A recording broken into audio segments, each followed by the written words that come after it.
Commission සභාව විශේෂයෙන්ම නිලධාරීන් ඉන්නින්ද මම ඔබතුමාලා ඉතාමත් වැදලා ගෞරවයෙන් ඉල්ලනවා. ඔබතුමාලා මේ කොමිෂන් සභාව ඇති කරේ මම දැක්ක ඇමතිවරයෙක් කියනවා කොමිෂන් සභාව අකාර්යමන්නේ ඒව වැඩක් නැහැ කියලා. මේ කොමිෂන් සභාව අත්‍යවශ්‍ය මේ රටට. මොකද විශේෂයෙන්ම මේ නිලධාරීන් දැනගන්න ඕනේ කතානායකතුමා ඇතුළු මේ බලය ලැබුණාම මේ සාමාන්‍ය මිනිස්සුන්ට වෙන දෙයක් පිස්සු හැදෙනවා. ඕන 95ට 98කටම පිස්සු හැදෙනවා. බලය ලැබුණාට පස්සේ ඕක බලයේ ඉන්නකම් hina යනවා. බලය ඕ ඒක මම කලිනුත් කිව්වා.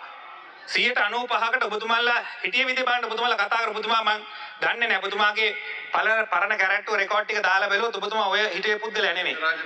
ඒ හින්දා ඔබතුමාලා ඔක්කොමලා එහෙම තමයි. ඒ හින්දා මම කියන්නේ ඔබතුමාලා නෙමෙයි කියන්නේ. මේක සාමාන්‍ය මිනිස්සුන්ට වෙන දෙයක්. බලය ලැබෙනකොට පිස්සු බවට පත් වෙනවා. ඒ හින්දා මේ පිස්සු ටික යථා තත්ත්වයට පත් කරන්න පුළුවන් මේ අපේ රටේ ප්‍රජාතන්ත්‍රවාදී ක්‍රියාත්මක වුණොත් විතරයි. ඒකට තමයි ස්වාධීන කොමිෂන් සභාව අවශ්‍ය වෙන්නේ. ඒ හින්දා ඔබතුමාලගේ උසස් වීම් වලට don't be intellectually corrupt.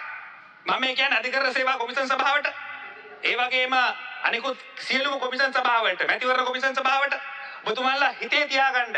ඔබතුමාලා කරන දේවල් තමයි ඔබතුමාලා අන්තිමට මැරෙන්නේ. ඔබතුමාලට දඬුවම් නොවෙන්න පුළුවන්. ඔබතුමාට අල්ලස් එකකින් CID එකෙන් ඔබතුමාලට විරුද්ධව නඩු පවරන්න නැති වෙන්න පුළුවන්. හැබැයි ඒවා වෙනස් වෙන්නත් පුළුවන් ඉදිරියේදී. තමන්ගේ උසස් වීම් වලට කාලය දික් කරගන්න වෙන සුප්‍රීම කෝට් එකට යන්න නැත්නම් එතනින් එහාට සුප්‍රීම කෝට් එකේ තව ටිකක් ඉන්න නැත්නම් අල්ලස් කොමිසමේ තව දෙයක් කරගන්න ඔබතුමාලගේ ආත්මය පාවා දෙන්න එපා. මම දන්නවා සමහර 100ට අපේ විශාල ප්‍රමාණයක් තමන්ගේ හෘද සාක්ෂි එකක මේ කාර්යභාරය කරනවා. ඒ හින්දා ඔබතුමාලට විශේෂ අපිට මතකයි ශ්‍රේෂ්ඨාධිකාරී හිටපු විනිසුරුවන් තාමත් මතකයි අපි අධ්‍යක්ෂක නැමලා වැඳලා ඒ විනිසුරුවන් මතක් කරනවා. මාක් ෆර්නෑන්ඩෝ මහත්තයා ARB අමරසිංහ මහත්මයා GPS දිසිල්ල මහත්තයා රංජිත් දීරත්න මහත්තයා මගේ ඥාතියෙක් ආඩම්බරයෙන් අපිට මේ නම් කියන්න පුළුවන්. මෙතන ඉන්න නීතිඥවරු දන්නවා.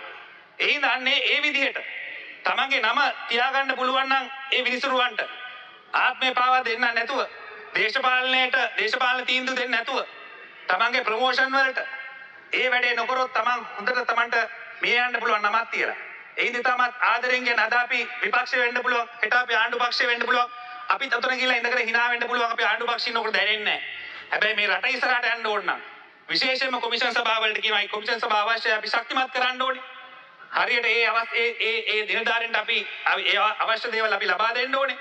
ඒ වගේම කෙලින් වැඩ කරන නිලධාරීන්ට අපි ඒ අවස්ථාව ලබා දෙන්න ඔවුන් ශක්තිමත් කරන්න ඕනේ. ඔවුන් අධෛර්යමත් කරන්න නෙමෙයි. දේශපාලන හේතුවක් මත බේල් දෙන්නේ නැත්නම් ඒ ජජ් මාරු කරලා වෙන තැනකට දාන්න. ඒ වගේම වෙන ආණ්ඩු පක්ෂ ඇමතිවරුන්ට විරුද්ධව නඩුවක් තියෙනවා නම් ඒ නඩුව ක්‍රියාත්මක කරන්න කියලා අත්තරංගුට කියලා තීන්දුව දෙනකොට ඒ මිනිසුරු අයින් කරනවා නම් මේ රට ඉස්සරහට යන්නේ නැහැ. ඔබතුමාලා පොඩි දොලියක් ලබයි. යම්කිසි වාසියක් ලබයි. හැබැයි ඒ විනිසුරුවන්ට මං හිතන්නේ ඒ මැරෙන්න ඉස්සරින් ඒ අදාළ මං හිතන්නේ ඒ සාපේ වැදෙනවා. ඒ හින්දාපත් ආදරෙන් කියන්නේ 100ට විශාල ප්‍රමාණයක් ඉන්නවා. ඊටමත් නීතිගරුක මම දන්නවා ඔවුන්ට අවස්ථාවක් ලැබෙන්නේ නැහැ. ඔවුන් දේශපාලන වශයෙන් එක පැත්තකට ආණ්ඩු පක්ෂයට හරි ඒ මං හිතන්නේ බලවත් පක්ෂයට නැමෙන්නේ නැත්තම් ඒ පිරිසට හොඳ අවස්ථාවක් ලැබෙන්නේ නැහැ. කෙලින් වැඩ කරනවා නම් මං අහගෙන ඉන්නකොට මේ මන් දෙන හෘද ශාක්තිය තට්ටු කරලා බැලුවොත් ඒ විනිසුරුවන්ට නිලධාරීන්ට මේක තේරෙයි. ඒ හින්දා මං කියන්නේ විශේෂයෙන්ම මේ රට ගොඩ ගන්න අනිවාර්යයෙන් අපි නිලධාරීන් කොමිෂන් සභාව ශක්තිමත් කරන්න ඕනේ. පුළුවන් තරම් ශක්තිමත් කරලා ඒ කොමිෂන් සභාව තුලින් මේ රටේ මං අර කිව්ව ව්‍යවස්ථාදායක විධායක සහ අධිකරණය ශක්තිමත් කරන්න ඕනේ. ඒ වගේම විශේෂයෙන්ම ගරු සභාපතිතුමියනි අප ශ්‍රේෂ්ඨාධිකරණය සම්බන්ධයෙන් වචනයක් කතා කරද්දී ශ්‍රේෂ්ඨාධිකරණ සම්බන්ධයෙන් වචනයක් කතා කරන්න ඕනේ. විශේෂයෙන්ම මම දැක්කා ආගමිකතුමා පත් වෙද්දී එතුමා මේ මූලික අයිතිවාසිකම් වල වැදගත්කම සඳහන් කරා. හැබැයි වර්තමානයේ මූලික අයිතිවාසිකම් නඩුවක් දැම්මොත් විනාඩි 5යි විනාඩි 10යි නඩුව විසිරෙනවා. මන්ත්‍රීතුමා ඔබතුමාට විනාඩි 2ක කාලයක් තියෙනවා. විනාඩි 5ක් I'm getting 5 minutes from. නඩුව විසික් වෙනවා. ඒ හින්දා එකම විනිසුරු දෙන්නේ තුන් දිනට මේ කියන්නේ මම හිතන්නේ කෝදාගොඩ විනිසුරුතුමා ඉතාමත් හොඳට මේ සම්බන්ධයෙන් අධිකරණයේ මම හිතන්නේ විශේෂයෙන්ම අප සම්බන්ධයෙන් එතුමා හොඳ තීන්දුවක් එතුමා දෙකක් දීලා තිබ්බා. අප අනිවාර්යයෙන්ම ලැබෙන්න ඕනේ. අප ලැබිලා නඩු කාර්යභාරය ඉදිරියට යන්න ඕනේ. අප විශේෂයෙන් මේ නඩුකාර තුමන්ලට ඒක උගන්වන්න කියලා එතුමා සඳහන් කරලා තිබ්බා. ගොඩක් වෙලාවට කරන්නේ මේ දඬුවම් කරනකොට මම හිතන්නේ වඩකල මාත් එක්ක පිළිගන්නව ඇති කරන්නේ සුමාන දෙකක් තුනක් දාලා ඒක තමයි දඬුවම.